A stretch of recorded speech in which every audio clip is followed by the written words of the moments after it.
Okay, but no, hold on. I'm so thankful that we are really on this topic of black women losing their jobs, because can we talk about how they fired us? Because god damn it, I worked the Please, I don't have any time for any gossip now. Eh? Yes. look at you.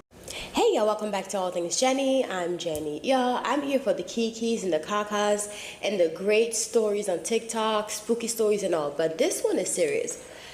Over 300,000 women have lost their jobs or been laid off since 2025 started. That's crazy. That's a huge number that hasn't been seen in a really long time. And I was like, hold up here.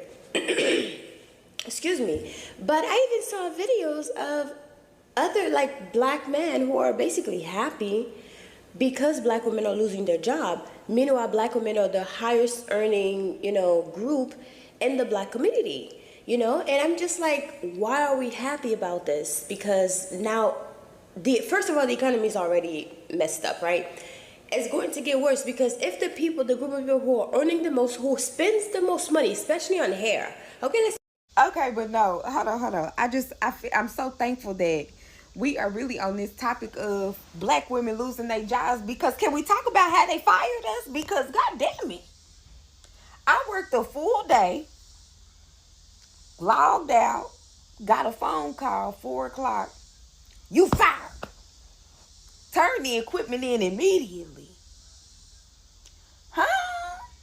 If you don't turn the equipment in, you getting legal charges for theft. Huh?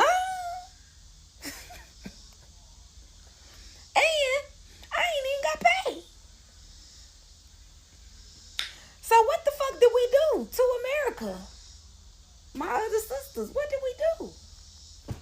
Tried to get an explanation. They felt like they didn't owe me no explanation. Cool. Filled out the unemployment shit. They ain't even responded back to that. I'm like, well, fuck. All right. I am one of the 300,000 black women who have lost their job in 2025, and I have some thoughts. It is no secret that being a black woman in America is ghetto, period, point blank. But being a black woman in the workforce, the masking that you have to do, the microaggressions that you have to fight, the code switching that goes on, all of the things, the hoops and the mental gymnastics that you have to go through in office, navigating social interactions with your coworkers is exhausting.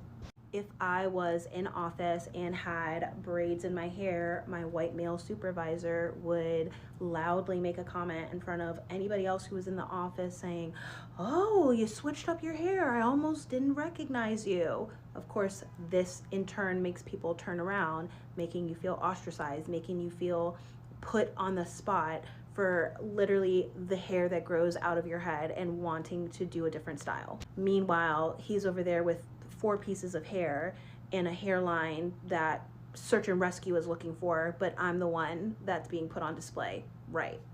All of this to say, being part of the 300,000 black women who have been let go from the workforce, I was a federal government contractor. I feel kind of lost in this moment. I've been applying. You all know how the job boards are looking these days, and I feel so liberated and so lost at the same time. Being in the workforce since 2015 when I graduated from college and working in mainly predominantly white spaces, the more I learn about the nervous system, the more I realize how wrecked mine has been and was, and all of which led up to that in my professional career. And if we even want to take it a step back, going to a PWI, and if we even want to take it a step back, it would be growing up as a suburban black girl. That the 300,000 black women in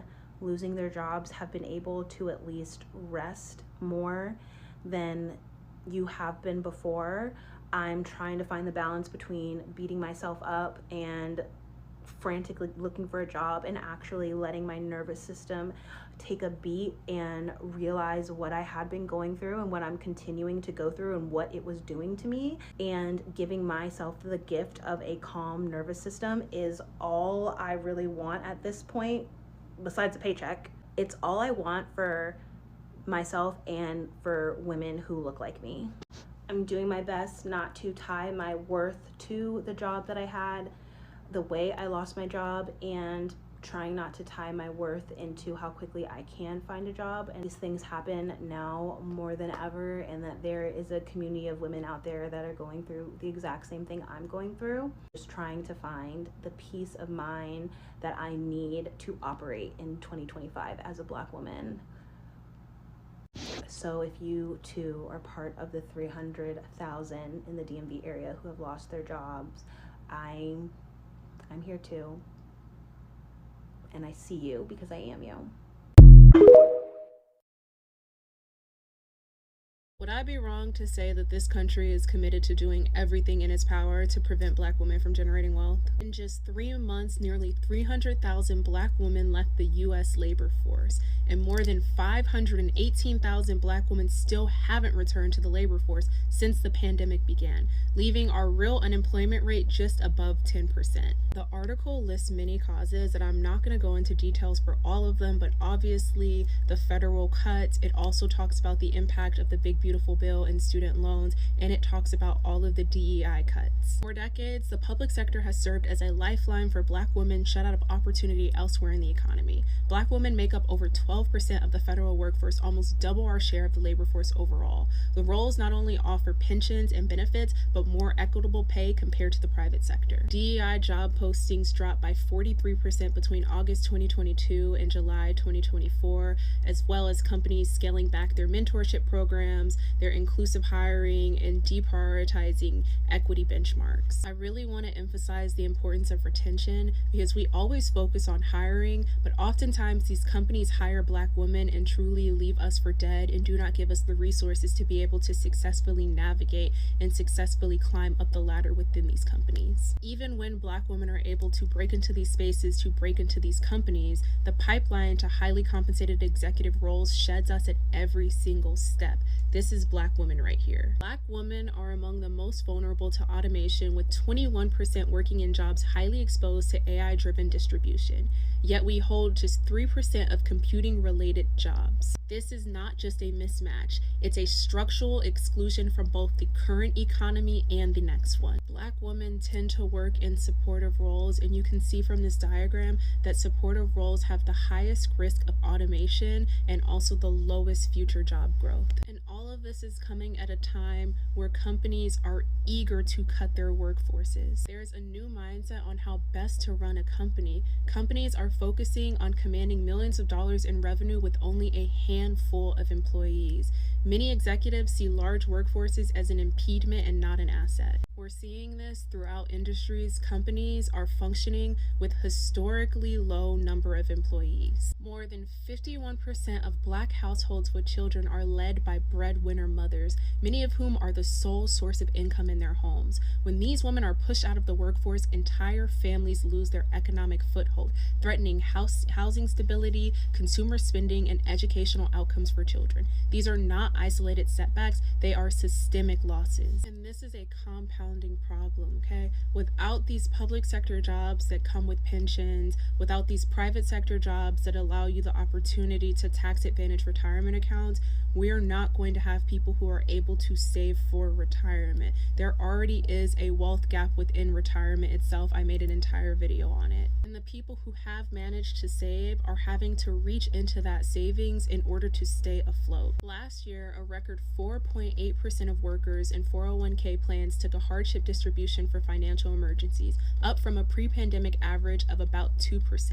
Nearly 1/3 of people who leave jobs annually liquidate their 401ks, paying taxes and often penalties rather than keeping the money in retirement accounts. The article and the recent unemployment numbers are new, but this conversation is not new.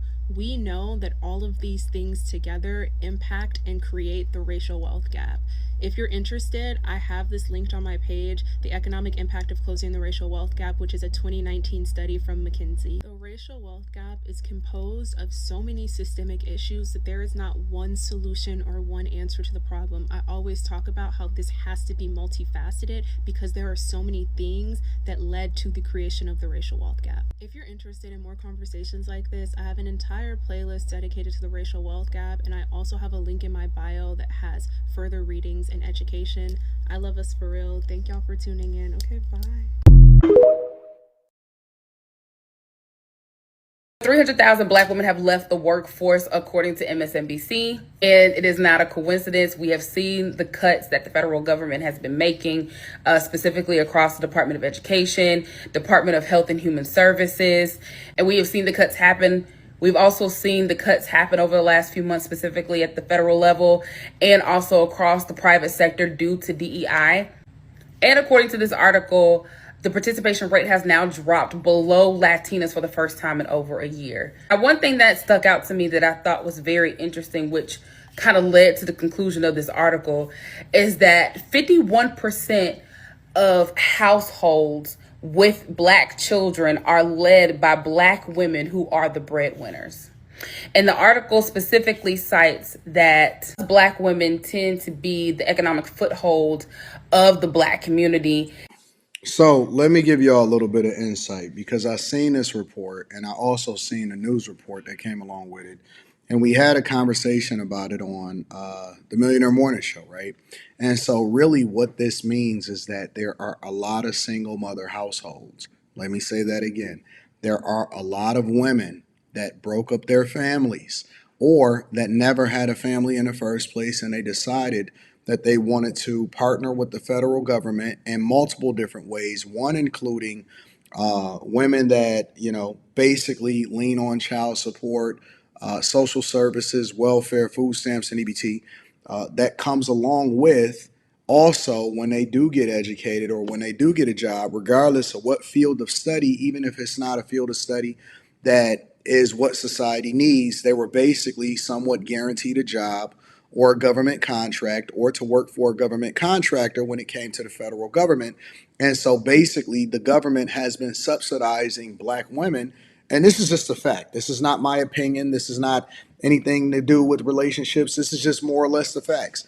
The government has been subsidizing Black women when it comes to their household, which gave them more power to be able to break up their families. And so now when we realize that diversity, equity, and inclusion was really government subsidies to ensure that Black women had an opportunity to be able to work, instead of them going into fields, which obviously we know that you had to incentivize them to go into like STEM fields, because if you didn't, then you wouldn't have those type of programs. If they naturally selected them, then they would be more visible and they would be more viable to what it is that we needed in society. But instead, now what you see is when the rubber meets the road and we go into a merit-based society and a merit-based capitalistic system, they no longer have any value because there wasn't a lot to do in the first place, and their jobs was basically all tied to the federal government. Fam, let's be real. What we are witnessing right now is not just a series of attacks on powerful Black women. It's an attack on all of us. Jasmine Crockett in Texas, Letitia James in New York, Lisa Cook at the Federal Reserve Board. It's open season on Black women in power. And we need to understand what this really means, because when Black women in the highest seats of power aren't safe, none of us are. So let's talk about these attacks and let's look at what's happening right now, because these attacks aren't abstract. They're unfolding in real time against Black women who dare to step into positions of power. Let's first talk about Jasmine Crockett in Texas. We all know that they have been attacking Jasmine Crockett for quite some time. She's outspoken and unapologetically Black, and she tells the truth. But the latest move is even more sinister. As I've explained, in Texas, most recently, they've been mounting an assault on Black and brown voting rights. Republicans gerrymandered her congressional district and literally drew her out of it. That means that she no longer lives inside of the district that she represents. So now she is faced with a very difficult choice. She can either move into the newly drawn district where she currently lives and run in that district, or she can stay in the one that she lives in and run there and face targeted challenges because she no longer lives there. None of this is accidental. It's deliberate, and it's designed to sideline her voice and weaken her political influence. Now, let's talk about Big Tish, Letitia James in New York. She's the Attorney General of the state of New York, the first black woman to hold that position.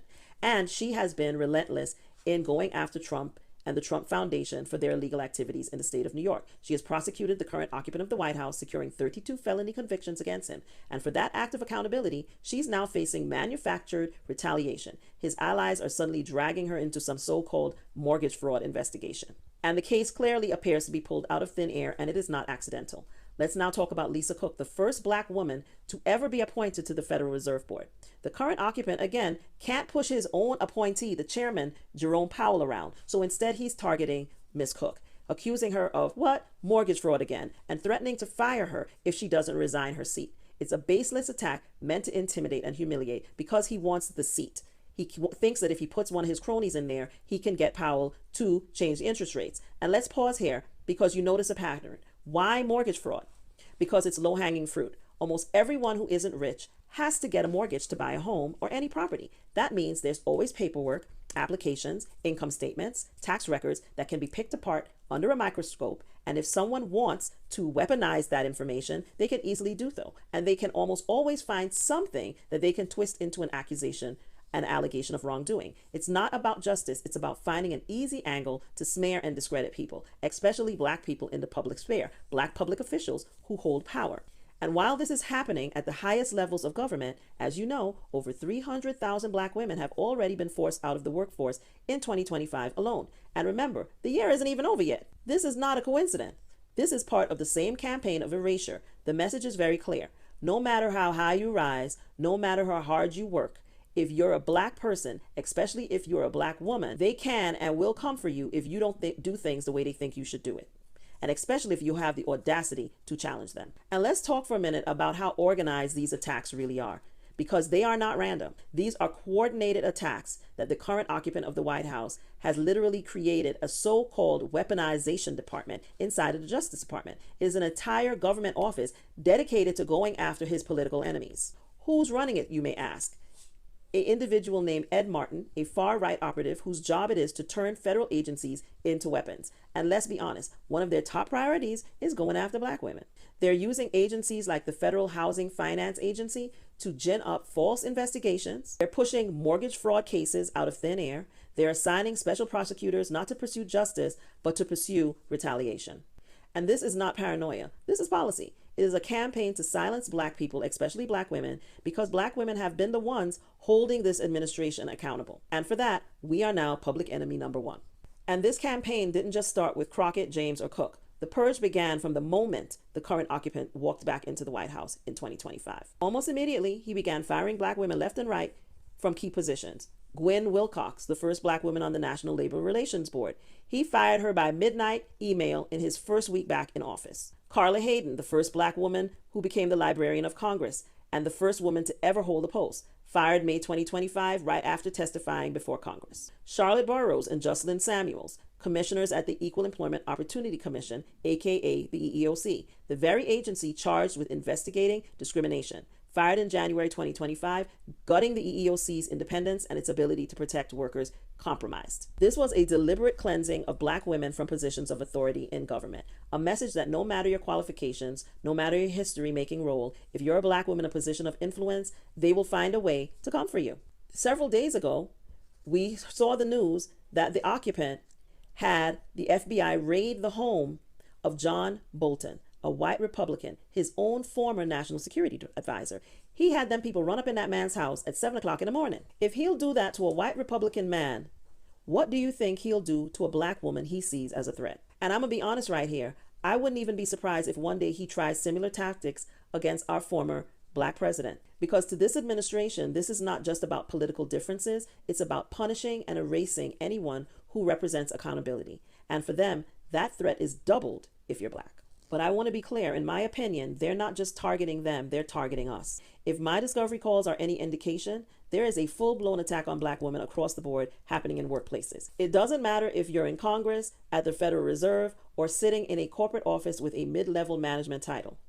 If you are in any position of influence or power anywhere, They will come for you at some point. The goal is the same: to push us out, to silence us, to remind us that this system was never designed for us to thrive in the first place. And here's the thing, y'all. When they target us, they're targeting the economic lifeline of the Black community. Over 300,000 plus Black women pushed out of their jobs this year. That is 300,000 households destabilized. That is children, elders, and communities who rely on those paychecks now left vulnerable. This is not just political warfare, it's economic warfare. It's designed to weaken us from the inside out so that when the bigger policy changes come down the pike, we are too economically unstable to resist them. So what is my solution? Building our own table. And this is why I keep saying it is time for us to stop waiting for these systems to take care of us. They have shown us time and time again that they will not. It is time for us to invest in ourselves. Whether you're planning to leave your job soon, whether you're years away from retirement, or whether you're just thinking about what your future looks like and what your next steps should be, now is the time to start your small business. Every single one of us has a talent that someone will pay us for. Because when we control our labor, our money, and our futures, we cannot be erased as easily. One of the reasons that I created my Entrepreneurship 101 webinar series is because I really believe that now is the time for us to be starting small businesses. Now is the time for us to understand what that looks like. It's designed to give you the mindset, the strategies, and the tools to start your own business, even if you're still working your 9 to 5. The first session is going to drop on September 18, 2025 at 5 p.m. CST, 7 p.m. EDT. Put it on your calendar. Annual HR community members get free access to the entire series. Monthly members get access at a discounted rate. Non-members can still join, but you will have to pay the full registration fee. So now's a good time to join the community if you want to avoid the full registration fee. This is your chance to start laying the foundation for your financial independence and freedom. Don't wait until your job pushes you out or the system decides that you're expendable. Build your own exit plan now. If you found this video helpful, make sure you like it, comment, but comment constructively, and subscribe. Also, don't forget to hit the notification bell so that you know when the next video drops. And if you're currently in a discriminatory, hostile work environment and you need help figuring out your next step, don't wait. Book a discovery call. My calendar is back open. Let's talk and assess your situation and determine whether I can be of help to you as you map a strategy.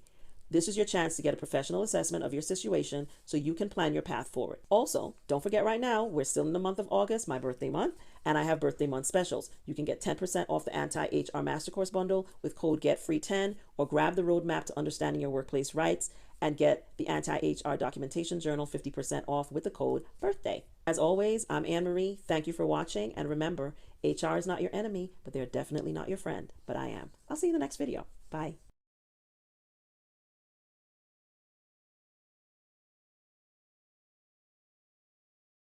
All the MAGA folks that wanted to do away with DEI, it worked for you. 300,000 Black women lost their jobs, and unemployment for Black men increased from 3.4% to around 7%. But the kicker is, taking away DEI didn't help y'all. Like, the unemployment rate for white women and white men has stayed around 3.4 to 3.5% still. So it literally did nothing for y'all. But it really hurt everybody else, which is what y'all wanted to do from the jump. And this is further proof that a white supremacist will boo-boo on himself just so a Black or brown person could smell boo-boo. Like, y'all will willingly hurt yourself and make yourselves uncomfortable in order to make the lives of my people and other minorities significantly worse. And y'all just don't care. And by doing this, y'all destroyed the country economically and honestly in any other way. Like, there's only been 79,000 jobs that were created in July, which is extremely low. And in a country where there are millions of adults that are looking for work, wanting to work and add to the economic value of the country. And they can't now. Because y'all voted with bigotry. Y'all voted with racism and misogyny and xenophobia. Y'all are some morons, bruh. I'm so tired of seeing people that voted for Trump saying that, oh my God, I didn't know he was going to do this. I'm so sorry for voting for him because it's actually affecting them and their families.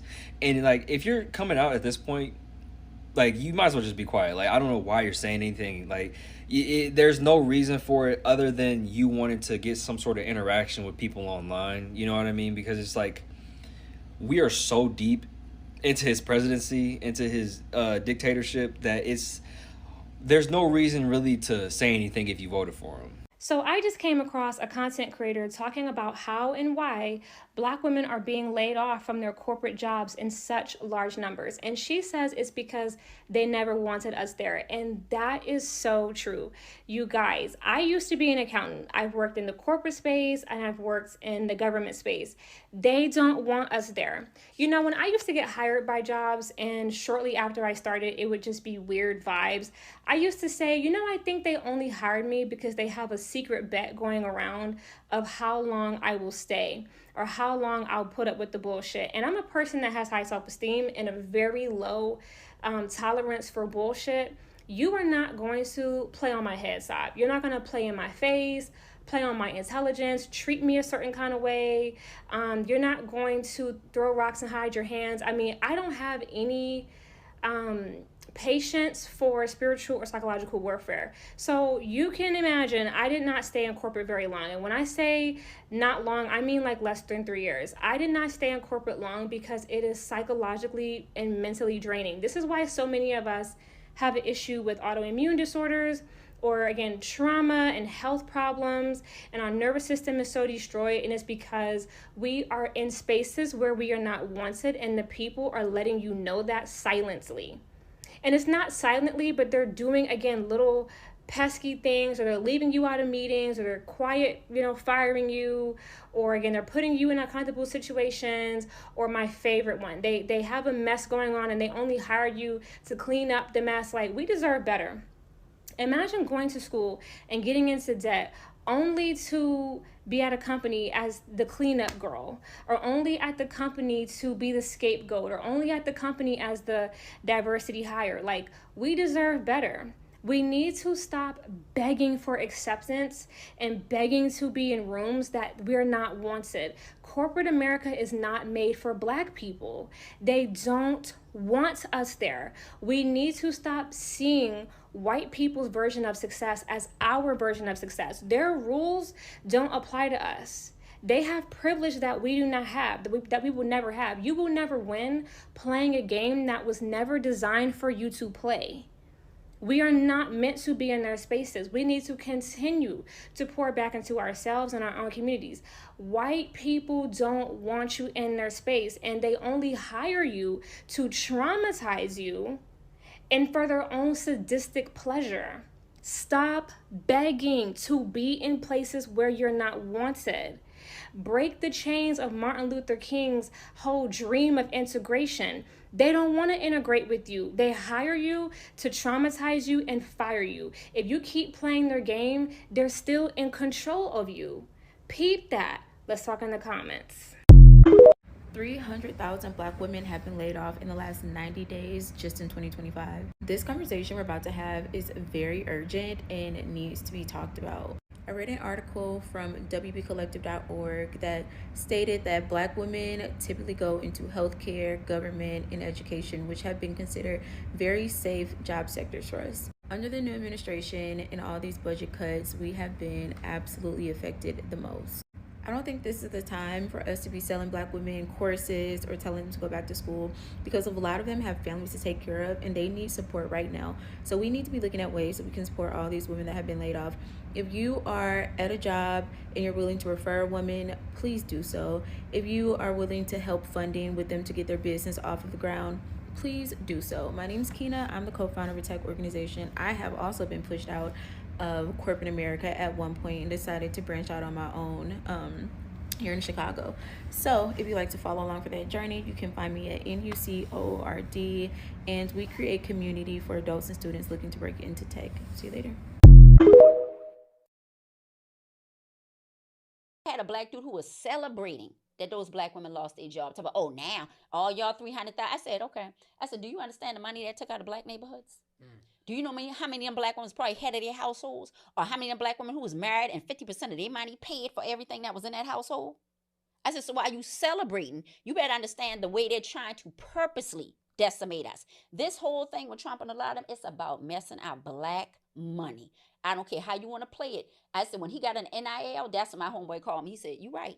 Because why are you in NIL? Majority of athletes is getting paid what color? Black. There you go. So why you bothering with the NIL? The whole setup, you find all them government employees because that's the highest rate of government, black people is employed by the government. You around here coming after all the DEIs. Now you got what the colleges saying they can't even recruit doggone and for DEI initiatives or certain HBCU colleges. The whole thing is to mess about money because, like he said, the Mexicans were taking black people jobs, right? You think that was just something his slick self was saying? He trying to have us out here picking tomatoes and cotton. But I am my ancestors. I'll burn that whole farm down first. Facts. Well, there is a troubling shift in the American workforce that is hitting close to home. According to the Bureau of Labor Statistics, 300,000 black women have left their jobs over the past 3 months, and experts are calling it a silent crisis. That's right. So 11 Leg's race, culture, and religion reporter Danielle Nottingham dug more into this report. Danielle, you spoke to women who are experiencing this loss. I mean, 300,000, that's a huge number. What are you learning? The numbers are very, very shocking. And what I was learning about the women I spoke to today, is that they feel like this is another moment where black women have gotten the short end of the stick. And just to look at some numbers, the national unemployment rate right now is 4.2%. For black women, it's 6.3%. So we've heard the numbers, and I think now it's time that we put a face to the crisis. 300,000 black women gone in just 90 days. And behind the numbers are real people like Jamie Pleasant. It's disturbing. It's beyond surprising. It's extremely disturbing. When people looked at the list, it was all people who look like me. It was pretty much, I won't say all of them, but it was predominant. The majority of us look like me. Jamie worked at the Centers for Disease Control and Prevention and says her dismissal in May wasn't just unexpected, it felt targeted. You want to believe in this day and age that things like that are still not going on, that we are targeted, given the impact that we make, given what we bring to the table, given our education, given our expertise, given our commitment to the roles. But at the end of the day, if it has to be me and Sally, it's Sally. Allison Todd tells a similar story. She was let go from the United Way in June after 10 years. Another highly qualified professional suddenly without a job. We have a bright light. Most of us have double degree, advanced degree. I have my graduate degree. We have experience beyond experience. Experts say the mass exit is driven in part by budget cuts in the federal and public sectors and the dismantling of DEI programs where black women historically have held positions. A black woman is resilient, no matter what she's been through. As a black woman, you have to be. And what I found was a lot of us were managing up. Is that what it is when you manage the people who are in charge of you? Sharing information with them, onboarding them so they could successfully let us go. Allison is now turning to entrepreneurship, helping business owners build their own companies. And Jamie is returning to the job market, optimistic for her future. I just want to encourage those out there in my same situation to, don't give up hope. There's still a need for us. Just wake up with a purpose every day of knowing that you bring value. And it's also worth noting that Jamie graduated from Clark Atlanta University and has a master's in public health with epidemiology as her specialty. So we're talking about very qualified, very educated women who are finding themselves on the sidelines when it comes to employment. Yeah, and especially after spending much time and so many years in those fields, either you have to pivot or if it's specialized, where do you go? So it does create quite a quandary. Yeah, one of the things Allison said that did not make this piece is that, when we have a birthday in the office, they give you a cupcake, they cheer you on. And she was like, my last day, everyone was just distant. It was like I didn't even exist. Wow. Yeah. Well, we're certainly hoping that these women land back on their feet, even in better positions than ever before. Yeah, definitely. Danielle, thank you so much. Thank you, guys. Unemployment for black women is above 6%, and if this was happening to any other demographic in the United States of America, we would be talking about it constantly. So I'm going to talk about it a little bit. Since February of this year, unemployment rates for black women have increased month over month by at least 0.5 to 1%, which is huge. it is estimated by the Bureau of Labor and Statistics that between February and March, when the bulk of federal layoffs happened in the first round, Black women lost 250,000 plus jobs. That's huge. I think it needs to be explicitly said that it's not an accident that the president's administration has been targeting DEI as well as the federal workforce, because Black women are overrepresented in those job categories and in that workforce. And the targeting of those two sectors was a deliberate choice that was made in order to increase unemployment amongst Black people, and specifically Black women. So Donald Trump just fired the Federal Reserve Governor, Lisa Cook, and I want to tell you why you should give a fuck about it. So basically, the Federal Reserve that handles like the economy, inflation, etc., it is an independent agency. Donald Trump has continued to try again to have influence and to kind of take the independence out of that because he wants to control everything. He is claiming that he fired her because of mortgage fraud, but there is no evidence of that. So she is surely going to be fighting this in court. And the irony of him trying to remove her from fraud when he actually is a proven fraudster who has had to pay people back because of his frauding, but that's a whole nother story. But when we tell y'all that Trump is behaving like a dictator, we are not lying. Bad jobs numbers came out, and what did he do? He fired the head of that department. And now with firing Lisa Cook, he wants to be able to hand select someone so that they can do what the hell he wants. And that is not how things are supposed to work. Here's a tweet from Congressman Don Beyer about it. He said, "This is blatantly illegal and Trump knows it. Fed independence is vital to protect our economy from political interference. Trump is putting our financial system at risk over bogus claims of fraud, an offense of which he himself was convicted." Clock that. This will be fought in court. Here is a tweet from Congressman Don Beyer saying that it is blatantly illegal and Trump knows it. Federal independence is vital to protect our economy from political interference. Trump is putting our financial system at risk over bogus claims of fraud, an offense of which he himself was convicted. Clock that. And saying that this will be fought in court. You're supposed to be innocent until proven guilty. Unless, of course, you are this Black woman, Lisa Cook. Trump just fired Lisa Cook, and it's a very big deal because Lisa Cook has one of the most prominent positions in the United States. She's a board member of America's central bank called the Federal Reserve, and therefore she has a lot of sway on policies that impact the United States economy. Now, firing a Federal Reserve board member has never been done.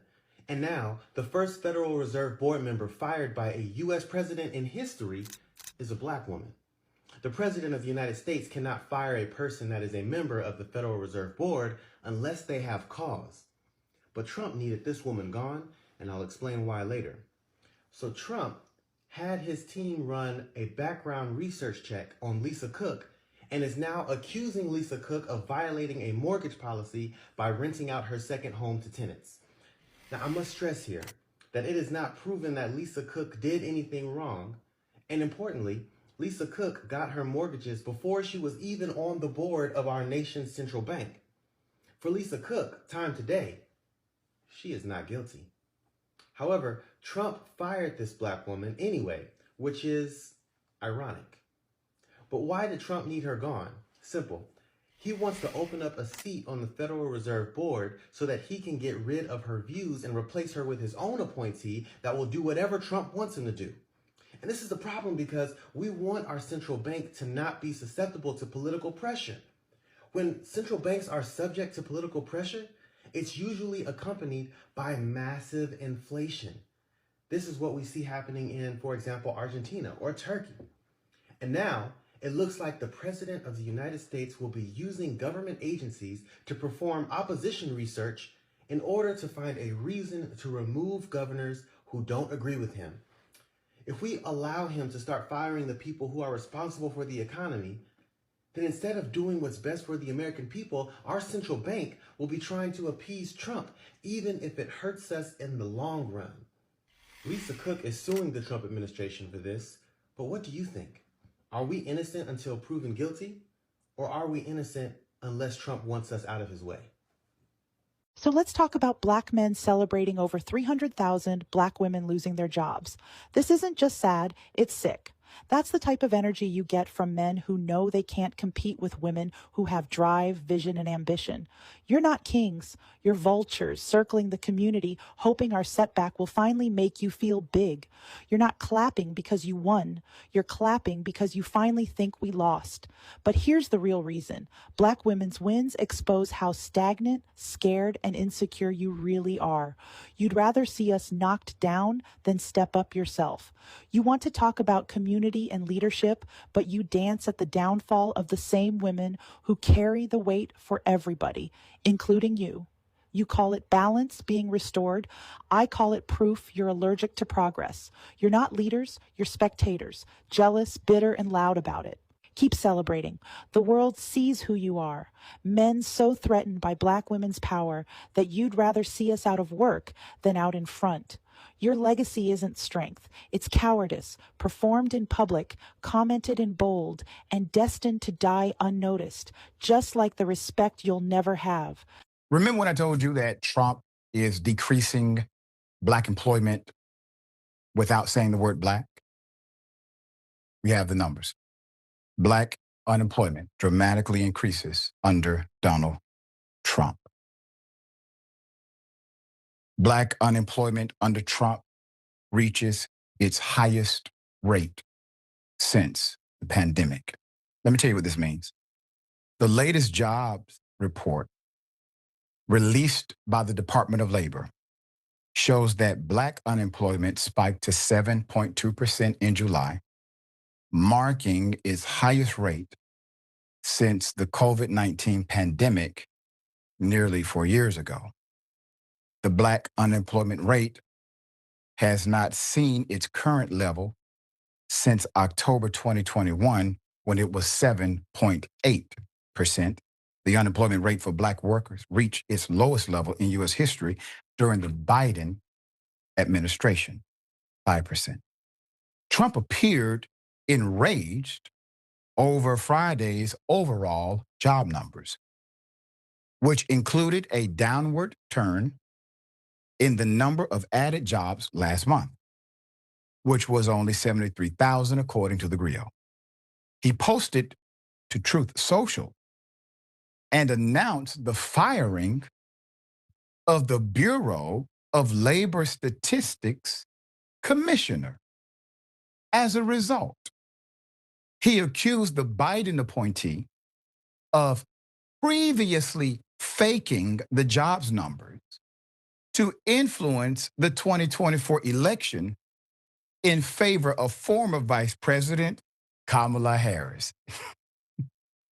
All because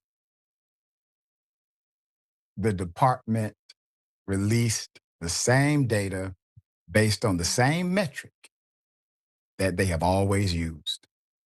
But this time, he can't even lie his way out of the quantitative math. And in order to create smoke and mirrors to his inadequacy, he blames the commissioner and makes up a hell of a creative story that includes a conspiracy between Biden, Kamala Harris, and the labor commissioner. Quote, I was just informed that our country's job numbers are being produced by Biden appointee. Yes, Dr. Erica McKentrifer, the Commissioner of Labor Statistics, who faked the jobs numbers before the election to try and boost Kamala's chances of victory. Sir, you've just admitted that this week you just found out who the person is, who's the Labor Commissioner, Statistics. You didn't know that? You've been president for a minute. You just found this out. But she's the one who's incompetent. Okay, I got it. So in another post, he wrote, last week's jobs report was rigged. The report was rigged, ladies and gentlemen. Just like the numbers prior to the presidential election, they were rigged too. That's why in both cases, there was massive record-setting revisions in favor of the radical left Democrats. Those big adjustments were made to cover up and to level out the fake political numbers that were concocted in order to make a great Republican success look less stellar. I will pick an exceptional replacement. Thank you for your attention to this matter. MAGA.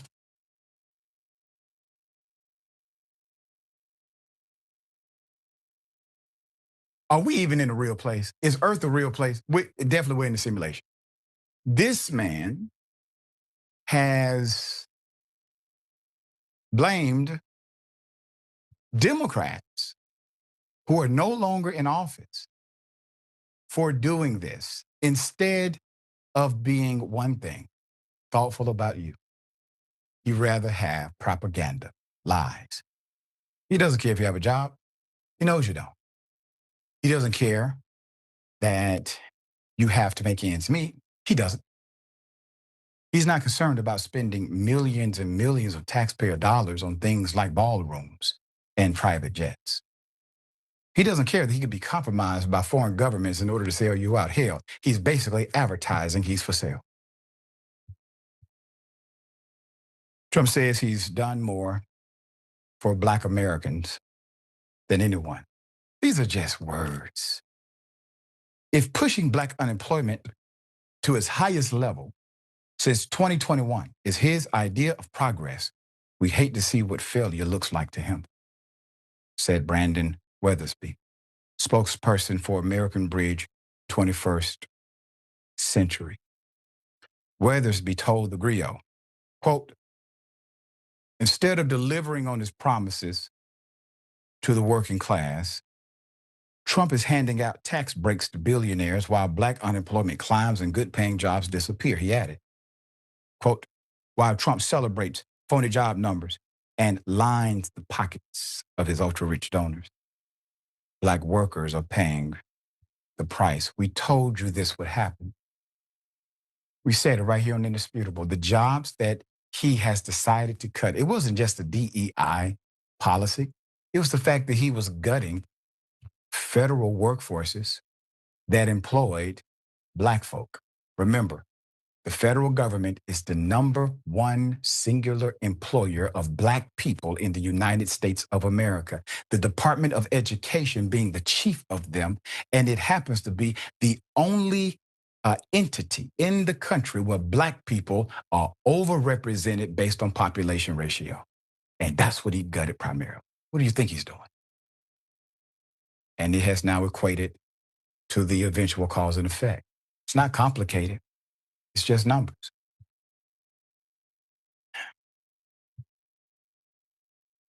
Angela Hanks, Chief of Policy Programs, Century Foundation, former Department of Labor official under the Biden administration, told the Griot that the, quote, chaotic nature of Trump's policies has, quote, made the economy less stable.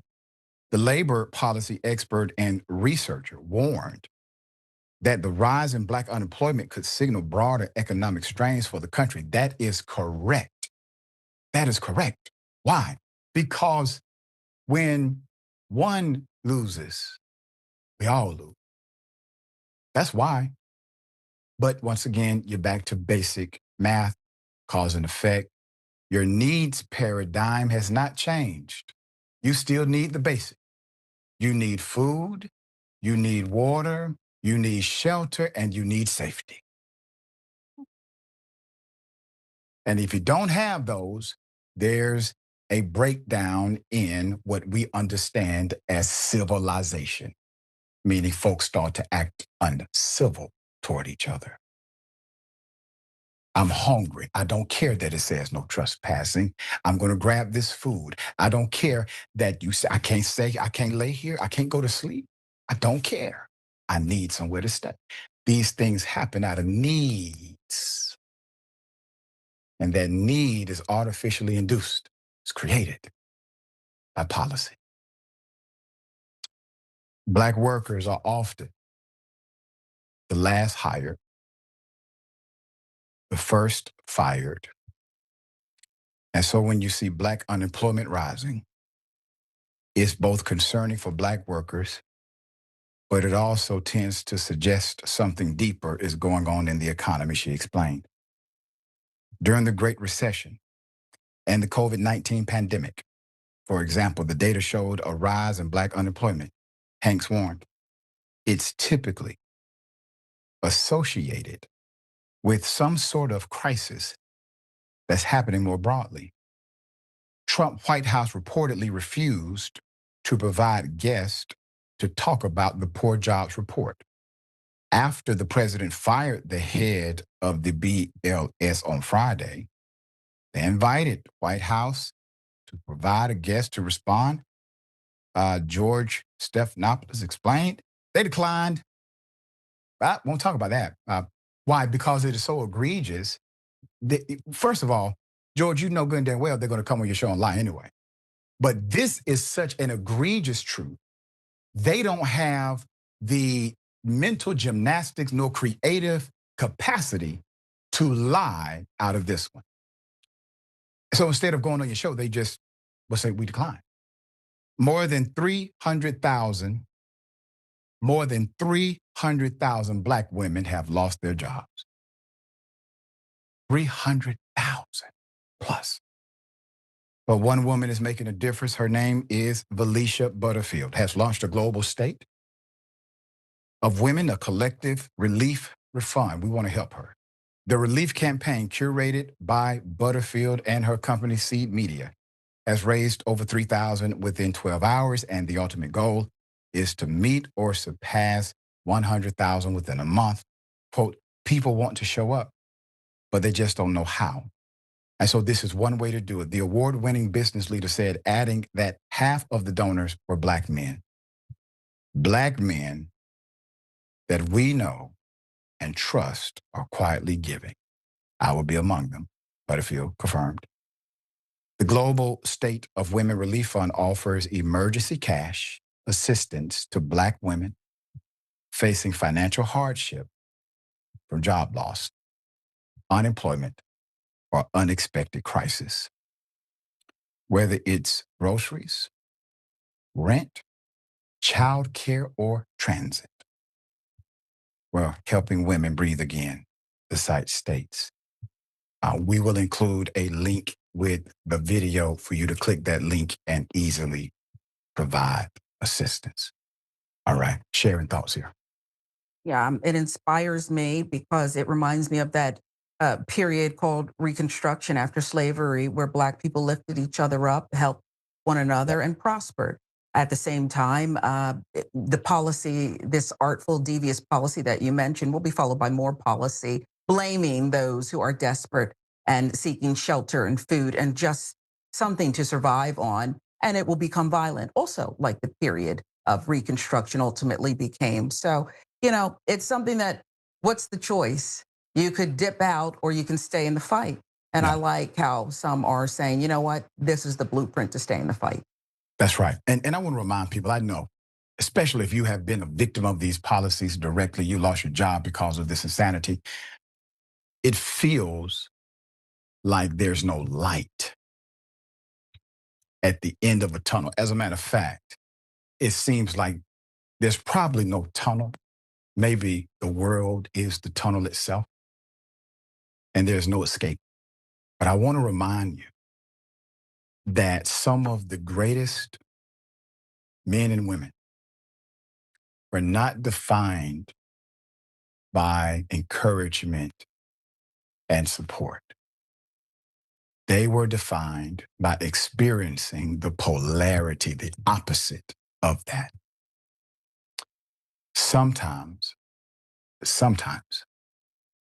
going through this kind of pressure awakens something inside of all of us that transforms the entire narrative. All right, I don't want you to ever forget that. Today is my first official day unemployed, so I'm so excited to be leaving the house and getting out tonight. I'm going out to a Nationals basketball game, and I have not been to a basketball game. Oh wait, oh my gosh. baseball game, and I'm so excited because I literally have not been to a baseball game since I was in high school. And this morning I was trying to figure out what to wear last minute, and I was like, I don't even think I have any baseball game fits. So I bought 2 of the Nationals hats, and they're actually so cute, and I feel like they make the outfit. Here's a little quick preview of what they look like. I'm gonna end up wearing this one. I think this one actually looks better, but it fits so weird on my head. Who knew getting a baseball hat could be so complex? Anyways, I want to give you guys proper life updates and more information about my actual layoff. Long story short, I found out I was getting laid off like 2 weeks ago, literally the second I got home from my Europe trip. And when I say the second, it wasn't even 24 hours. Like, I got off the plane, went to bed, woke up, had a 9 a.m. meeting on my calendar. And mind you, I don't even have 9 a.m. meetings on my calendar ever because I work in California time. So when I saw it was like 9 a.m. EST, I was like, oh shit, it's not looking good. And while I was on vacation, I found out a lot of people from my team were laid off, but like not the entire team. So I was low-key having anxiety on vacation. I was like, okay, is it gonna be me too? Is it not? I don't know. Also, while I was on vacation, I had like a really bad friend argument to the point where like I'm not friends with that person anymore. Long story short, like they basically did me super dirty and I had to end the friendship. And I was really upset because I take my friendship super seriously. And it was someone that I had been friends for years. And they honestly just did something like I just could not have foreseen coming. And like they didn't take any accountability. And I was like, okay, you just did something so shitty. You can't take accountability for this terrible thing.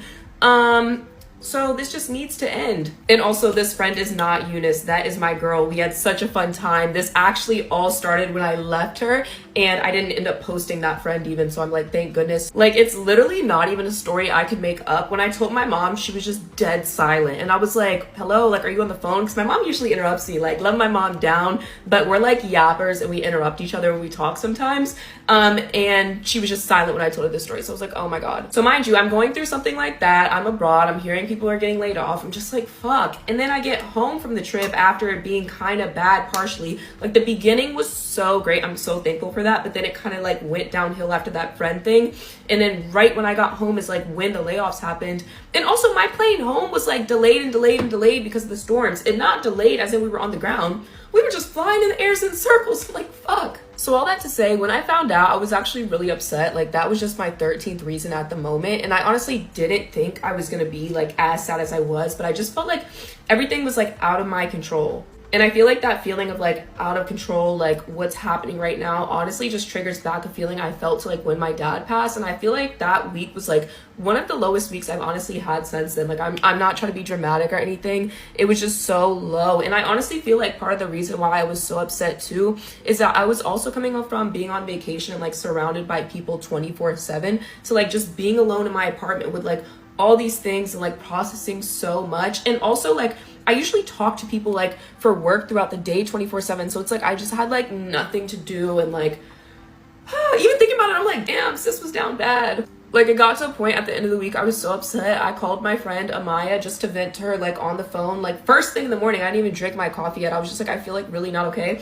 And I just started bursting out crying on the phone with her. And mind you, I'm not even the kind of person that, like, cries ever. So, like, I was in shock. I even cried on the phone. So I literally cannot talk and do my makeup. Doing Get Ready With Me is so hard. But yeah, after that phone call with my bestie, I felt a lot better. And then I feel like the next week, like, I really just prioritized spending time with, like, my friends and stuff, like, before the official layoff, and also, like, doing my transition, like leaving work documents. But then that's how life was hitting me. I was just falling back. But then I ended up getting sick and I was like, you gotta be kidding me. Like, but after being sick, I felt better again. And then I went to New York City and I had a really fun weekend. And this week I've been doing good, like definitely just prioritizing time with friends. The actual layoff yesterday was so sad. Like, I was just saying bye to like my coworkers. We're just all on a call and like it just all hit me then. And like I was just freaking out again, like having really bad anxiety. Even when I woke up this morning, it's just like a pit of anxiety, and it's like it's just a lot. But the good news is I have a lot of fun stuff planned this weekend. I'm actually going to a lot of free things this weekend. Like tonight, my friend Jess is the one that invited me to the Nationals game. And she's also a content creator, so she got invited and she's taking me as a +1. And I'm like, thank goodness. Laid off, girly, I might need to start saving some coins. And tomorrow night, I have some really other fun plans. And I'm just like, thank goodness. Like, if I was alone this weekend, I think that really would have been like my 13th reason and I wouldn't be in a good headspace. And all that to say too, I'm so thankful for for my friends. I feel like bad times in life are like always gonna happen, like they're inevitable, but like the village and the people around you really just make hard times so much more manageable. Sorry guys, I started rushing, so I had to do the rest of my makeup off camera, but here's the final look. I also want to say thank you guys so much. I was holding on the hat, so I was gonna put it on at the end. I want to say thank you guys so much for all the love and support around like the layoff and my situation. I just read the comments while I was getting ready for this video on my last one where like I announced everything, and I love y'all so bad. Like, it's so nice to see so much positivity, and my heart goes out to anyone experiencing something similar right now, because it could definitely be very stressful. And I'm talking so fast because I really gotta go, so that's all. Bye guys. Why aren't more people talking about how 300,000 black women were laid off from their corporate jobs recently? I didn't even know this was a thing until I posted a video that I got laid off, and then a bunch of the comments were like, yeah, it's a war on black women right now, there's so many getting laid off. And I still didn't believe it, so I checked, and there's literally a whole Forbes article on this. Like, this is so scary and concerning. Today I saw not one, not two, not three, not four, but 5 black creators, women, say they got laid off from their job today. This comes after the news that 300,000 black women have been laid off so far in 2025. I scrolled some more on my timeline. I seen like 4 videos of black women saying they have been applying to jobs since January of this year. It is now August, and they have yet to receive a call back. I got 2 homegirls right now that do DoorDash and Uber Eats for a living. And my city just made it illegal to be homeless on the streets. This economy, this job market, this administration can go straight to hell. If you have a job, it don't matter if you don't like it. Do not quit, because these people is not hiring. A few years ago, Indeed used to be that girl. It used to be so easy to get a job. Now it's like ghost positions. They're just pretending to hire you. Then you gotta fill out an assessment, upload your resume, your cover letter, do an interview, then do another interview just to not get hired. I find all my jobs on a Facebook group called Amber, Your Work From Home Homegirl. I posted it before, but I'm gonna post it again. I don't think anything is gonna change, y'all, until we strike. I feel like we need to boycott McDonald's, Amazon, don't pay rent, something. We can't just lay down and take it. I truly do not understand why it's so damn hard to get a job. I don't understand. I really do not understand this right now. Like, this is people's livelihoods, you know? It's like you think you're doing everything right. You go to college, get a degree, you know, you get your first job. That's all good. And then you're like planning for the future, to get married and buy a house and travel and do all these things. And I can't even get my foot in the door right now. I'm just literally drowning. And it's like, I know God hasn't forgotten about me. I'll be like, dang, what you doing up there, big dog? Like, speed it up a little bit. You know, like, I'm gonna cry about it. I'm gonna be good, but I'm gonna definitely cry about it first. Like, I even started a nonprofit to help other women, you know, who might be unemployed or other people. I'm sorry, I don't want to misgender anyone or their pronouns, but like if you bleed, I started a nonprofit to help you with get the hygiene supplies that you need. And it's like I'm trying to like even still just be community forward, because I know it's bigger than me. And I always be thinking like, dang, my situation could be so much worse. But even looking at it like that, I'm like, my situation is still pretty worse for what I've been going through. And I've just been praying to get out of this for so long. And yes, I understand that things are going to be okay. They are. Like, I know it. But I thought I had no more tears to cry. I thought I was cried out. But it's just something about getting another notification. Like, oh, another one. It's like, sometimes you just can't even fake it. You can't even fake it. Because it hurts that bad. I feel like I'm drowning. I'm literally drowning. And I thank God for my support system. My man, my mom, my family, my best friends. But, oh my goodness. This is rough. But yeah, I ain't want nothing. Just pray for me. And and to make matters even more amazing, my gaslight comes on. Happy Thursday.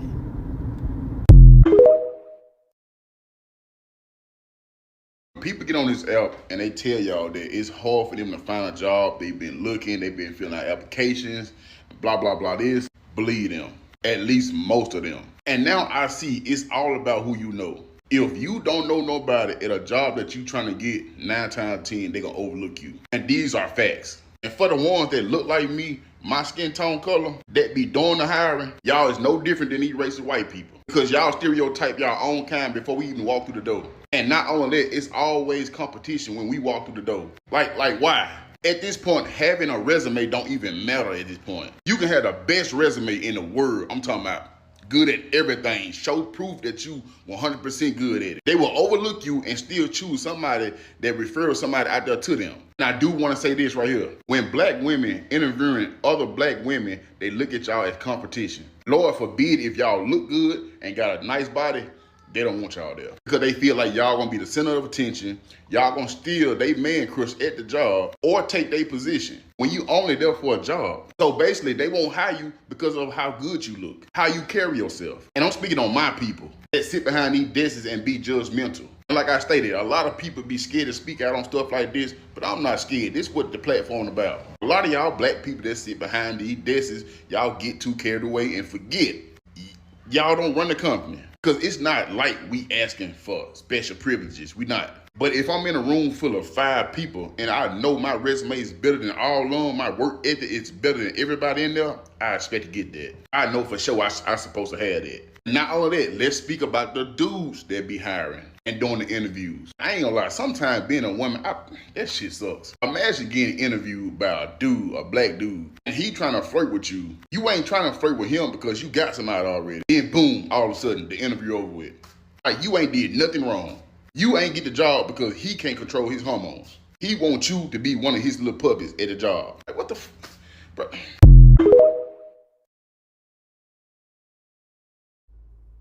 Do you know that 350,000 African American women have been laid off their job since May 2025? I was watching a video of a young lady explaining why she feel why so many of us have been so many African American women have been laid off their jobs. And she was saying that she feel that our president has got rid of the DEI, is getting rid of the Equal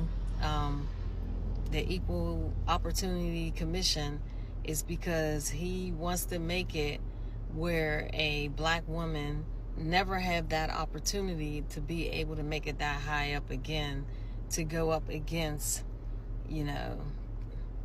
people, Caucasians, for president of the United States. Want to make it difficult for them to elevate that high again.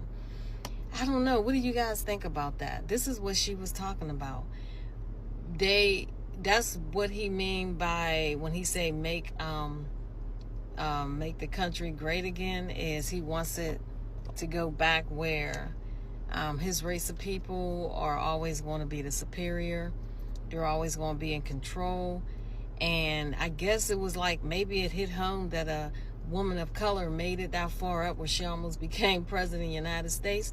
So then, based on what this lady was talking about, is he's setting it up where that would never happen again, where they would never get that far up. It is crazy how we are just, it's a constant mistreatment. And it don't matter, it doesn't even matter at the fact that African American women are the most educated people in the world. We have the most education than anybody, and we have the highest unemployment rate. And just not just speaking on African American women, I'm even talking about even just women in general. Just by him getting rid of these programs that protected us, it not only affects us, but it affects the women's rights too that we fought for, to have equal rights to men. It affects that. It makes you wonder if we're going to end up going back to the way it was, where women had to get married and they need a supportive man for them to survive. Whereas now the women's rights movement had liberated us to be able to make it on our own and to say, I don't need a man. I can do bad by myself, or I can make it on my own, and to be selective on who we choose to be a mate. We were given that right. We were empowered. I mean,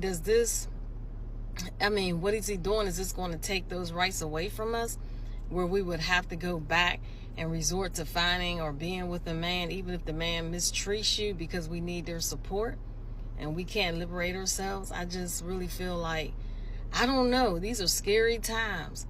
And I feel like us, we women in general, we really need to think about becoming entrepreneurs. Like, think about building our own wealth, building our own money, because this system, by us working, they have so much control over what happened to us. And I was shocked to find out 350,000 African American women were let go of their job since May. That's a lot. What does that say? I don't know. What do you guys think about this? So, DEI was a hoax to begin with, and I'm going to tell you why. So, DEI originally started from the social justice movements in the 20th century, particularly the civil rights movement.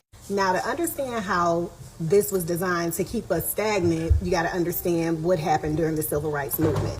So, during the civil rights movement, YT people decided that we needed to become aware that we needed to be included. Now, we was perfectly fine without them. We had our own businesses. We were thriving. Even though they was tearing down our Black Wall Streets and everything, we still rose.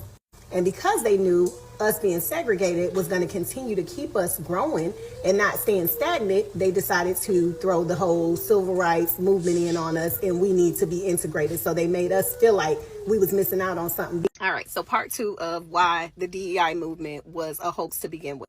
So we were talking about the civil rights movement and how they used that to make us think we needed to be included, and we didn't need to be separate from them. Now, long before they started the civil rights movement, if you look up Tulsa, Oklahoma, all these different places where Black people was thriving, they knew we didn't need them. So that's why they tried to overthrow the things that we were building while we were segregated. Now, one thing you have to do is you have to understand how your enemy operates. And one thing that I've noticed, like, you can look at gentrification and find out how these people, they sit back and they wait. They can wait for years. And that's one thing we do have to, as our people, we have to learn how to be patient for things to happen. We need to set things up for our generation. We're so focused on the now, we don't focus on the generations beyond. These people, they set up stuff for their future generations. So gentrification don't even be for them. Gentrification is for their children's children. And we watching it happen all over now. I'm from Detroit. I've seen it firsthand. So back to DEI. So we got the civil rights movement. We get the laws passed where now we're integrated with these people. Now, one of the things is they use that civil rights movement, but nobody ever talks about Martin Luther King, because they use Martin Luther King. He was like one of the main persons that they used to establish this whole civil rights movement. Now, one thing a lot of people don't talk about when they teach us about Martin Luther King is one of his last speeches basically saying that he felt like he put his people in a burning house. If only he could see what's going on today, I'm sure he'd be disappointed. So we got the bills passed, the laws passed and everything. Now we're so-called integrated. Now we are dealing with employment with these people. And then now you have diversity, equity, and inclusion. So everything seemed as if it was okay. But then now you got them still putting us in certain communities and labeling those communities. So they found ways to be racist without really being blatantly racist, because they had these certain laws in the place. Now, one of the things that they used was redlining or housing discrimination. So what that meant is basically banks and mortgage companies was denying loans for Black families or inflating interest rates. And don't even get started with the mass incarceration on Black men. Put the drugs in the community, put the people out there, make them sell the drugs, and then arrest them for selling said drug. Another one is underfunding our school systems in the Black community. The high schools I grew up in, it was at least like 8 high schools in the area I lived in. Every last one of them is torn down. And this stuff has went on for years. And then fast forward to now, and you got Elon Musk, or I don't know if I can say that on here, but you got this whole thing going on with the environmental discrimination, building AI systems and all that, and the Black community. And as soon as they got us in the palm of their hands, now they're flipping the script on everything. Black people can barely find jobs. You're getting fired from jobs left and right. Rents is increasing, and you don't have nothing you can't afford anything. Cars is being repossessed because you got high interest rates, and they gave us this dream that if we worked a job, then we was gonna be okay. That job they told us we was gonna be okay at was only to make us work for them, so they can tell us, they can pull the rug from under us whenever they wanted to. I just watched a man cry about working a job for 30 years and these people taking away his pension. Now, one thing they don't teach us in schools is the fact that we can build this stuff ourselves. And this is what we need to do. We need to stop focusing on trying to get degrees. I'm not saying don't get a degree, but we need to stop focusing on what they're telling us to focus on. And we need to start focusing on the things that we know can help us to be a better people. One of those things is building business credit. A business don't have a color, but your personal credit do. Now, don't get me wrong. You can build your personal credit, but why not establish a business? A business is just credit on 10,000. Now, if you want to learn more or you need help with getting started, make sure you like and follow for more. Now, if you saw my last 2 posts, I was talking about how we've been lied to about mammon being actual money, but mammon was actually a deity that was worshipped. And when you think about the scripture that mentioned you can't serve God and mammon, it was in Matthew. So this is what the Messiah was telling his disciples, that you can't serve God and mammon. Now, what captivity was we under when the Messiah was walking this earth? It was the Roman captivity. So if you look back at my last post, it'll show you that this God that they were worshiping was in fact a Roman pagan deity.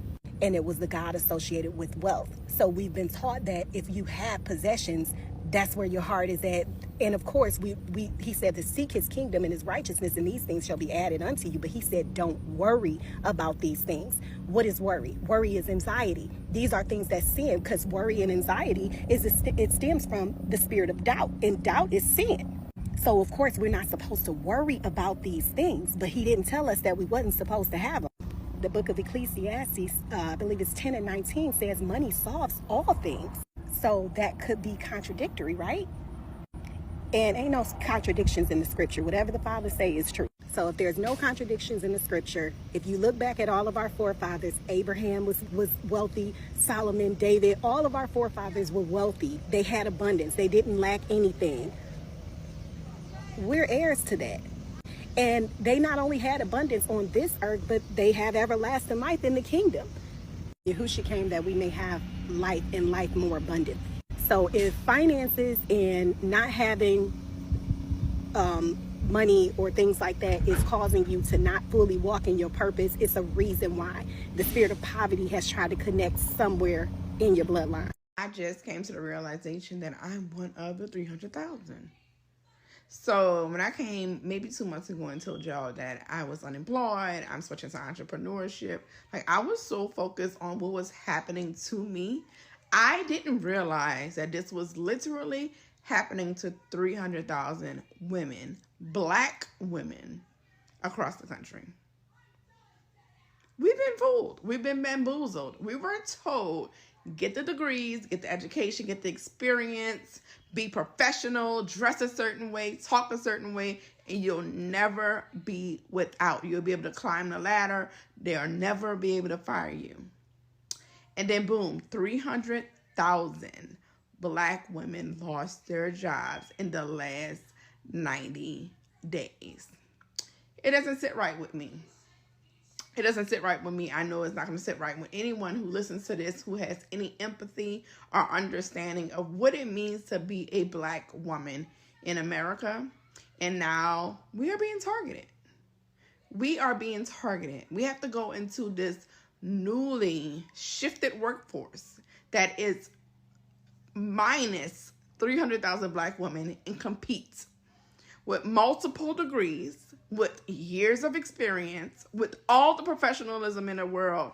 Now we have to go against mediocrity. Yes. And we're overqualified. Wow. How y'all feel about this? Let me know. Black people are getting laid off and immigrants are getting deported. If that is not an indicator of what this economy is getting ready to look like, I don't know what to tell you.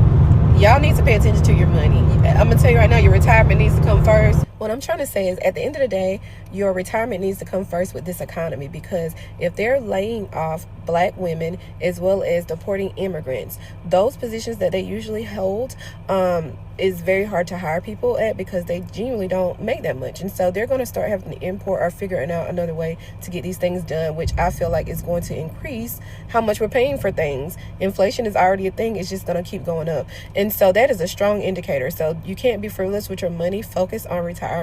DM me, FIA, and I got you guys.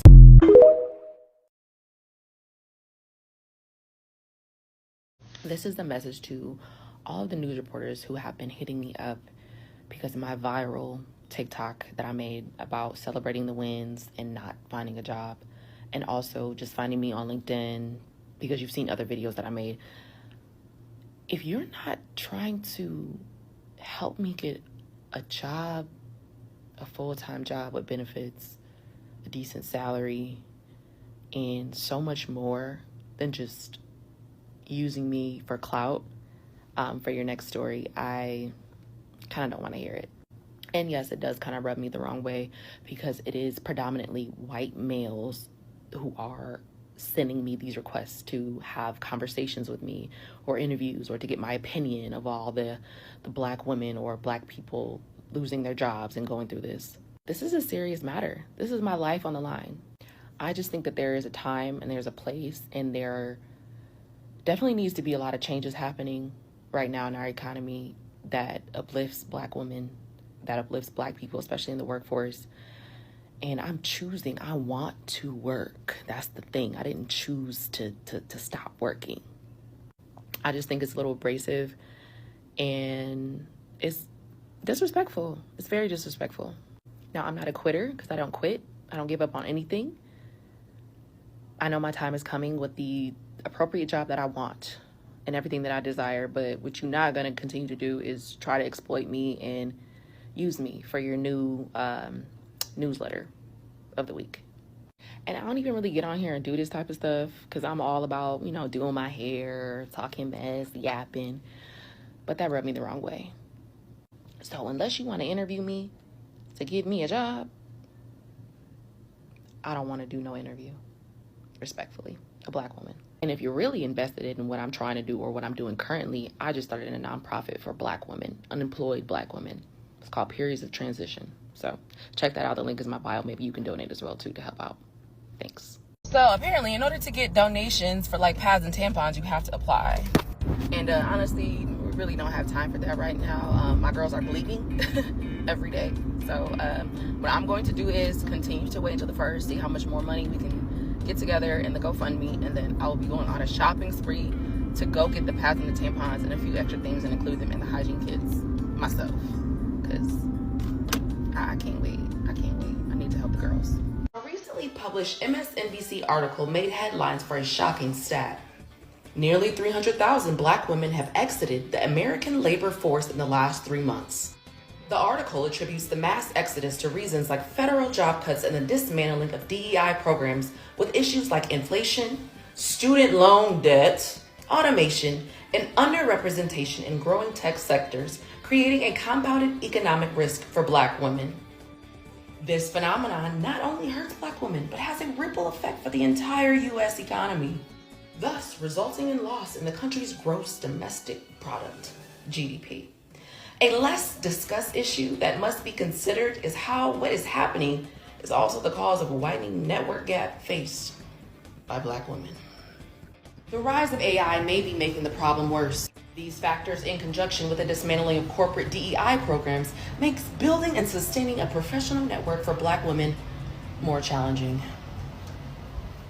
I got laid off and haven't had a job in over 375 days, but today I've decided that I'm going to start my own business. This isn't just like a regular business, okay? This is a nonprofit. It's called Periods of Transition. You know I'm for the girls, so it's like a play on your periods or your menstrual cycle that happens every month, and periods, life phases that we all go through, and in this case, career change. One of those things where it doesn't matter or it doesn't make sense until it actually happens to you, and yeah, that happened to me. Instead of going to the major drugstores that I normally go to for my pads and tampons, your girl went to the dollar store. Don't get it twisted, there is nothing wrong with dollar store tampons and empaths. And at that very exact moment, it hit me. Why do we have to pay for them? And for two, especially if you're laid off, you're unemployed, you're not working, why do you have to pay for them as well? And this is where periods of transition comes to play. PLT exists to provide dignity, relief, and a little humor for women navigating unemployment by delivering hygiene and care kits that cover the essentials no one talks about. Because self-care does not stop when your paycheck does. Okay, let me go back to being positive. I'm getting a little too passionate. As a part of the launch campaign, my goal is to hit the first 100 care kits within the next 30 days. Such as pads, tampons, deodorant, body wash, toothpaste, shampoo, conditioner, breath mints, makeup, and eventually so much more. If you're interested in being a part of this first launch campaign that I'm having for periods of transitions, be sure to tap the link in my bio. So, Honeypot, Kotex, always, where y'all at? Because no woman deserves to choose between rent and hygiene.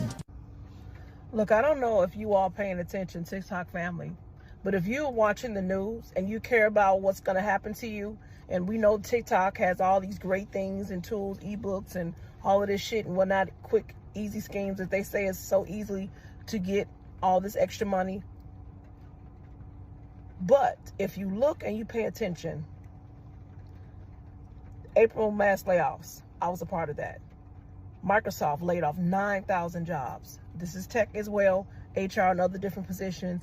Now they're finally officially attacking federal workers. What the hell you think is gonna happen? So everybody's supposed to stay in the dark? No assistance, people who've worked, paid taxes, did what they were supposed to do.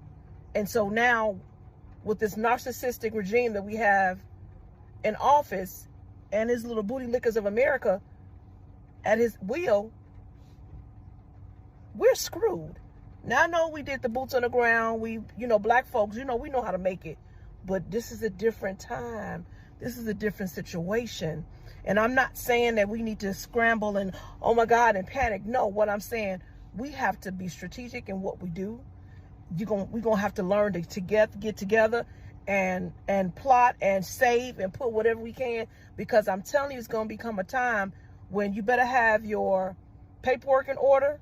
You better have passports. I'm trying to get my stuff together because we don't know. Well, we know God reigns. We know our daddy above. We know what to do. But still, you still got to do the work.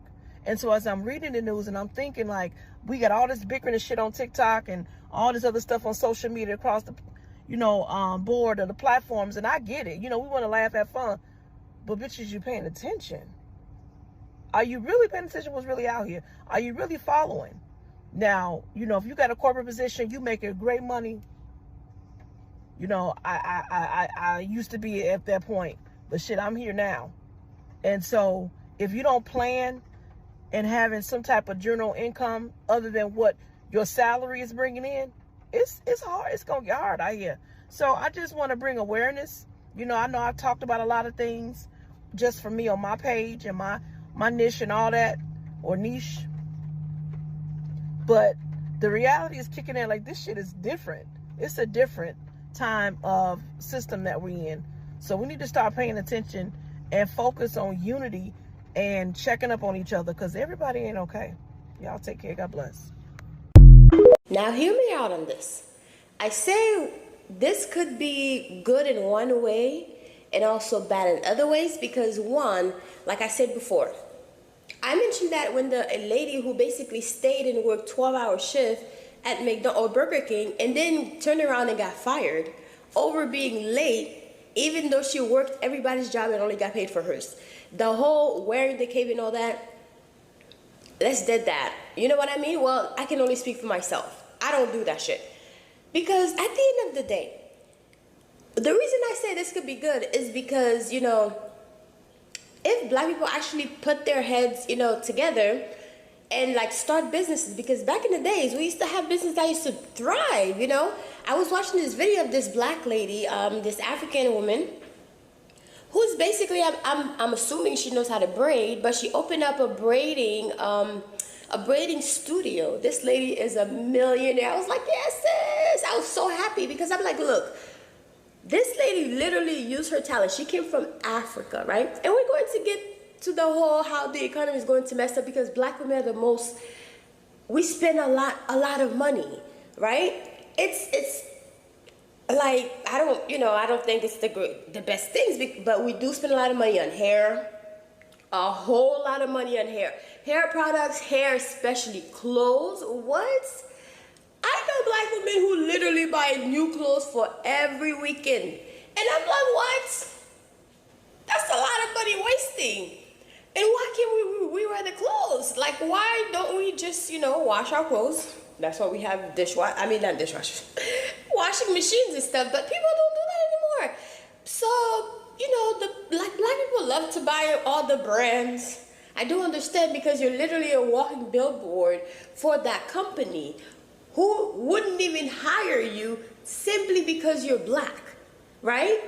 And get rich off of your expense by being promoted, like the products are being promoted from like your very own black brethrens, right?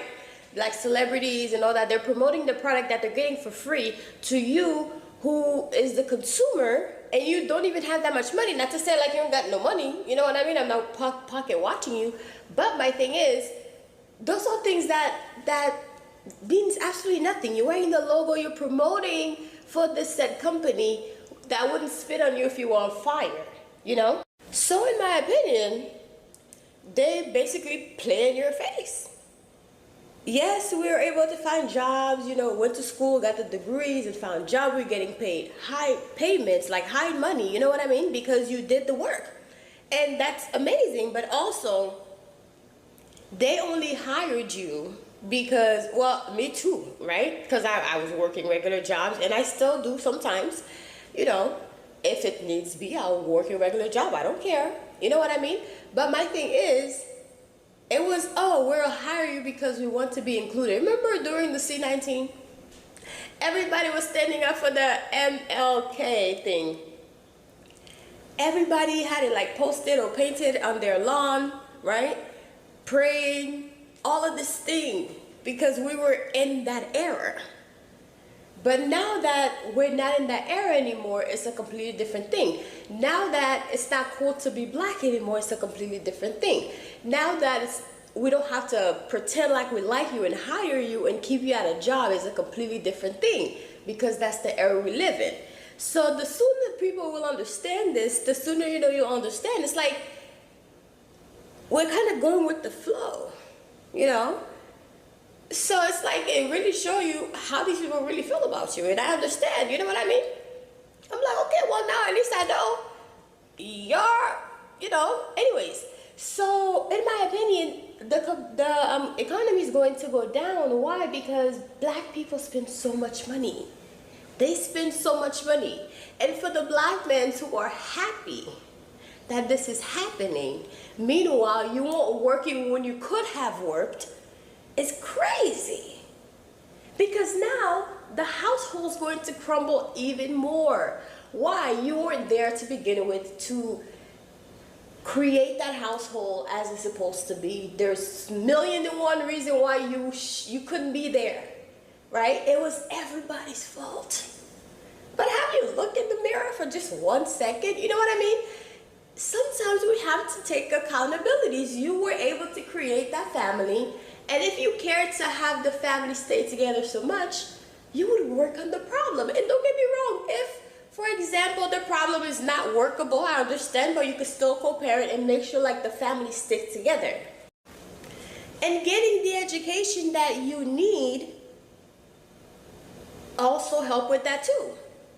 But also, when I was talking about the lady who opened up her own hair studio, I don't remember what state it was. She opened this big mall, and she hired all these other like hair braiders, and you go, excuse me guys, I'm coming down with something. Hopefully I'll be good. I'm gonna take a nap later. But anyways, all the people who were there, like she hired all these braiders, and you go in there, she provide the hair. I was like, man, yes, because it seems like this, it might not be everybody, because not everybody knows how to do hair now, okay? But working with our hands, working with our brain, doing the things that your thoughts tell you to create that's going to bring you money is something that is innate in us. Like, we're creators, you know what I mean? And everybody is a creator, yes, but we have the extra sauce, And I'm like, painters. I have come across the most talented black girl painter. I'm like, yo, your thoughts are crazy. You know what I mean? And they're making money off of their thoughts. Like they live. Yeah, I know I'm all over the place, but they literally thought about it and created. Now they're making money off of their ideas. Everything came from an idea. So in my opinion, this might be the push that we all needed, you know? Not to say that, you know, if you are a worker, I understand, okay? If you are a worker, because not all of us are entrepreneurs. Not all of us have the instinct, you know, the willpower to wait until it actually takes place. You know, because they say that in business, it takes about 5 to 10 years to actually see, well, I don't know, 10 years is kind of stretching, right? But it takes a while for you to actually see the progress. And the books that I read, all of them say the same thing. I'm reading this book now. Well, I've been reading it. This is like my 4th time reading it. It's called, damn, I forgot the name of the damn book. The 4-Hour Work Week. Escape 9 to 5, live anywhere and join the new rich. I started reading this book, I believe, in 2017, and that's what got me the idea to create a dropshipping course. And in return, I was able to create a Make Money in Your Sleep book. And I was like, well, damn. All I did was pick up one book, and all this idea came, and then I started just reading more books. And it just seems like, you know, being an entrepreneur, creating. I see this other young man on TikTok. He created this beautiful jewelry in brass, like in brass metal. He twists them up, create beautiful art, the Ankh, the Eye of Horus. It's so beautiful. And I'm like, damn, why didn't I think of that, right? But I'm happy for it. I'm like, yes. Yes. And people are actually people are buying because the pieces are so beautiful. And I'm just like, that's amazing. And my thing is like braiding. I know so many black women who know how to do hair, beautiful style hair. But the attitude and the customer service is out the window. But you go to a job, you go to a corporate job that don't even want you there, and you automatically fix your attitude, right? But for something that can benefit you and your generation later, you treat it like crap. And I'm just like, what? How does that even make any sense? Yes, I know I'm all over the place, but I'm just talking about what's coming in my mind, right? And what I've experienced. And even when the girl said, you know, they basically gentrify it, and then, you know, it's for generational wealth because they're thinking ahead, and a lot of us don't do that. And when you go to jobs, yes, you do get treated terribly by your own people, because I have been treated terribly by my own people. We were great while he was almost at the same level or working on the same unit. As soon as, yeah, so I was at that job for a while. I mean, years, 4 years maybe. I had never been in that office ever. While this person was, you know, the level of work was just slightly different, you know. Well, not slightly, a whole lot. A whole lot, but they didn't have any authority. So we used to kiki and kaka together. But as soon as they became a higher position, like a manager, without doing anything, you're in the office. I was in the office like 3 to 4 times in that month with this person, and I'm like, yo. And yet I still had my job. And I'm like, yo, what is your problem? Look, what's your problem with me? Because now it seems like it's personal. What's going on, right? But I'm like, you know, it's very true that your own people will try to throw you under the bus or try to get rid of you at a job as if like it's going to change their paycheck, right? Because if they fire me because my own people, I mean, obviously if they're at authority and you did something wrong, yes, take you to the office, take you to the manager, whatever the case may be, because they have to also watch their back. But if you're not doing anything, you feel like this person's literally just picking on you and trying to find something to get you out of there simply because like they became this higher position. It's crazy, because why? if, for example, they got rid of me, they're not going to give my paycheck or what I was getting paid per hour to you now. It doesn't affect your paycheck. It just makes you look like those people who would throw their own under the bus. Because the other kind, the white people would never take their own, throw their own under the bus. If anything, they're going out every weekend having drinks together. All of a sudden, they're besties, spilling all the tea from work. Nobody ever get in trouble. Nobody ever send each other, like, take each other to the office. Because they want that. They want to hear. Because that person who's in the unit with you is getting tea and then taking it over.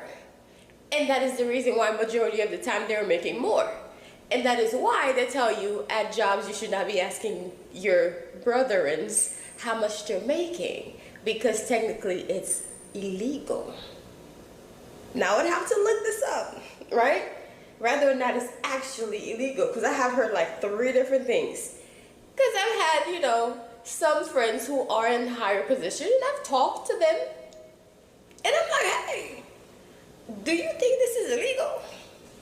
And they're like, well, girl. So, you know, anyways, it's just very funny to me that, you know, you would start a job and the same person who looked just like you, who should probably be like trying to lift you up, like, hey girl, I'm so proud you're here. You know what I mean? Hey boy, I'm so proud you're here. Not trying to hook up with every girl at the job and try to jeopardize your paycheck, your livelihood. I'm so glad you're here. You know what I mean? And if you're a good person, girl, yes. Because if they could click up and have conversation, because I've heard so many people say this. A lot of jobs, if there's too many colored people gathered at in the same place, they basically feel not good, right? Like, why so many of y'all in the same place talking? Especially if you speak a different language. Oh Lord. They don't want you speaking your no language at all. Yo, I used to work with these little ladies who'd speak a lick of English. A lick of English. And like, you know, I try to help them. Because, you know, working as a CNN before, I'm like, hey, you're here trying to make some money to probably send back to your people at home. I'm not trying to hate on these people because it's not going to affect my paycheck one way or another. So I'm here. You need some help. You need me to translate for you. Why not? I know both languages. I'm glad that I could translate for you to show off that, hey, I speak multiple languages. But it's like the threat that you gathered together. There's too many of you, because that seems like it's plotting. I don't know if that's what they actually mean, but you know, you could read underneath. You know, you could read between the line. Why does it matter? Because if it's a group of them, you don't think they're plotting, right? Because that's not what comes into your mind. You're just like, well, they're having a good old funky time. Conversation's great. But especially if you speak a different language, oh, absolutely not. Because now we don't even understand what you're saying if there was a hidden camera, right? We don't even understand. We would have to hire someone to translate this for us, and we ain't got no time for that. Wasting that extra money is just not worth it, you know? So just don't speak the language at all. Just only English. And this lady was struggling. I'm like, oh, mommy. Especially when there's like a problem, right? And you don't want to have to go to the office with them to translate for them. So they have to go by themselves to struggle and get the word out because something is happening to them. Because these little ladies be so happy they even have a job, right? But they be the same one to try to throw you under the bus too. And if they spoke good English, they probably would. Because I work with people who are just cutthroat. And in my opinion, we all are in the same bucket. At the end of the day, they only hire you because it was part of what had to be done. So we hire you because we have no choice. But now that we have a choice, before it's even completely hit the fan, we're going to start firing you because we never wanted you there to begin with. So when I spoke about the lady who worked 12-hour shift at freaking Burger King, all these shifts, everybody's job, and still got paid for hers, and then turned around and fired her, it's crazy. It's diabolical. But I saw it coming. I definitely did. And I'm sure a lot of us did too. You know? It's just something that's just very strange about this. Like the contract is over. And now we can move on. Make America great again. Talk to y'all later. Bye.